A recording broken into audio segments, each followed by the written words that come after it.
Welcome back to TGIF. I'm your girl, Claudia Jordan, joined by Al Reynolds and Funky Dineva. And I was dying to get y'all's thoughts on this story when I read about it last week. Now, with transgender, all right, follow me now.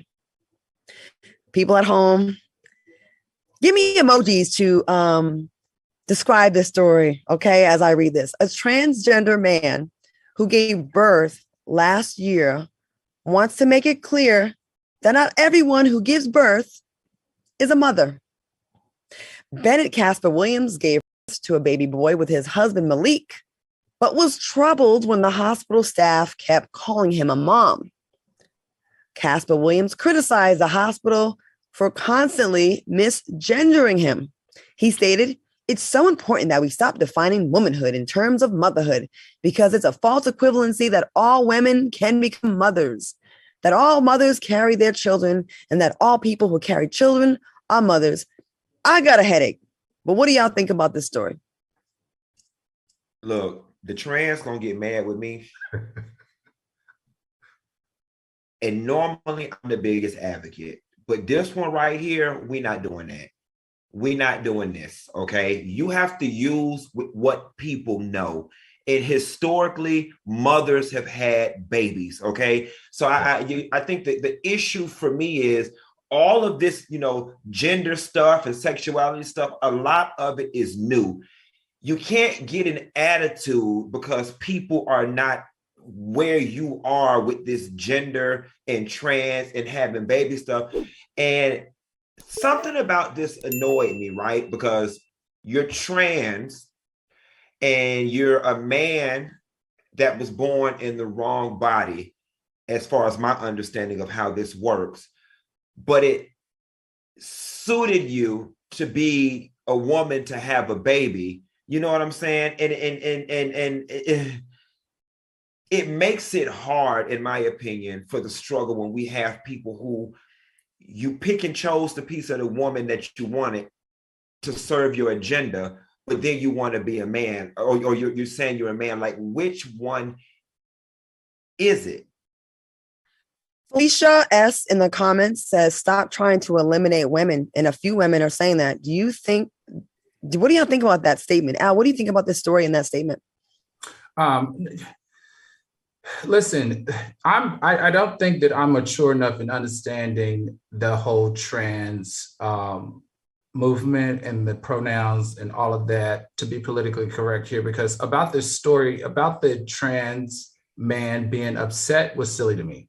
Like Q said, I mean, you have to meet people with where they are, and people know globally that when you birth a child, that's usually a mother, a woman, a female. So for the hospital to get upset, I mean, for him to get upset at the hospital personnel for referencing him as her, it just was a little bit too much for me to comprehend. Now, I get it, because you guys have seen on this show several times I misappropriate Caitlyn Jenner. I still call Caitlyn a him when I should be addressing him as a her. So this is a journey, like Q said.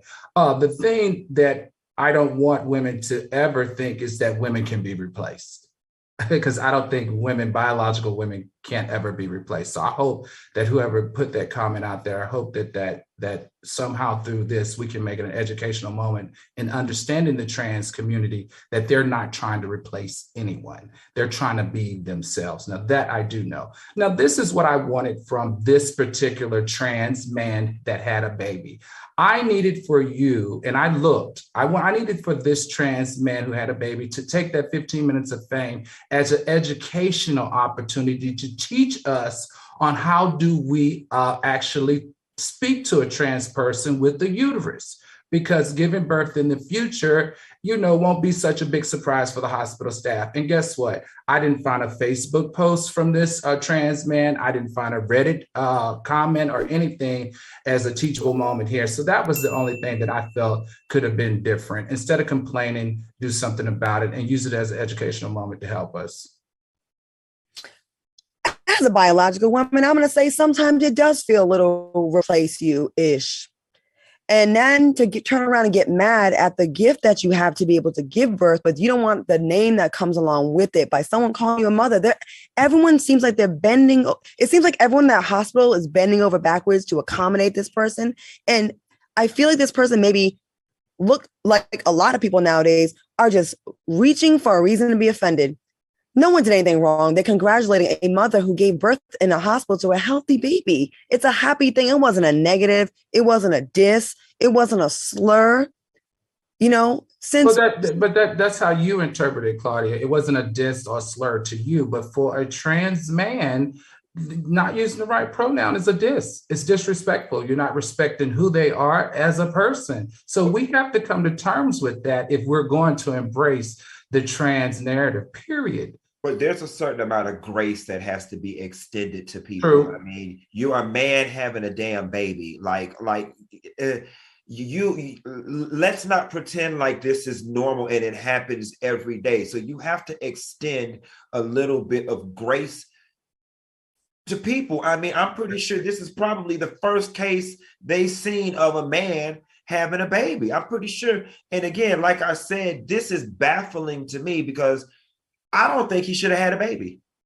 Ooh, that's really tough. I honestly don't, because if you're telling me that you have the psyche and the spirit and the soul of a man, and you were a man born in the wrong body, then you need to be a man. You know what I'm saying? And this whole statement, this diatribe he went on about, basically, motherhood is not restricted to gender. Yes, it is. Yes, it is. I'm not doing this one, trans community. I'm not doing this one. I'm with you on that. And I feel like when I was about to kind of go on what I was about to say, I'm like, shut up about it. I'm not. I'm not saying you were saying that, but I'm just saying I'm speaking as the only biological Black woman on this panel and how I feel. I'm trying to speak for the women that are in these chats going nuts right now about it. They respecting the trans movement, and then some of the stuff, this story is silly to me. And yes, you can sit and say, yeah, it's silly to you because it doesn't affect you. But I'm still empathetic to the trans experience. You know what I mean? But this is a biological woman who felt in her heart that she was a man, and transitioned partially, and then but still kept a part of her so she can give birth, and then getting offended at someone calling her a mother. Who else's head feels like it wants to explode right now? Because mine is. And I guess I'm standing up for those doctors and nurses were not being. Please tell me how that was disrespectful. You just gave birth to a baby and they called you a mother, and we're not allowed to even say that anymore. At some point, we got to call it what it is. Some of the shit is ridiculous. Mm-hmm. And I'm going to go on record and say it. Y'all can come from my neck if you want to. I'm saying it. This is a ridiculous story and it pisses me off. And y'all can talk your shit in the chat. Claudia's mad. She got dried up eggs. I may or may not. I don't know. But what I do know is I don't think that those people were not being mean or offensive. That was a blessing that person could give birth to a child. So they, person, whatever pronoun, but they were not, mother is not a pronoun and it's not a disrespect. I don't think that, let me rephrase. I don't think they meant that as disrespect. And I think everyone wants to be offended. And everybody wants to be offended. In a world where fathers push babies out of their vagina, like give me a break. Give me a break. We've never seen fathers pushing babies out of their vagina. So you can't be all up in arms that somebody called you what they're used to calling people who push babies out of their vagina. And then this being the potential future wave. And then going back to that statement, are women going to, it feels like women will be replaced by science in some regards. That's what it looked like. As a woman, I'm going to say how we feel. I can't speak for trans women or men because I'm not one. And we always open the platform to have that conversation. But it does feel like that. I'm just going to leave it at that.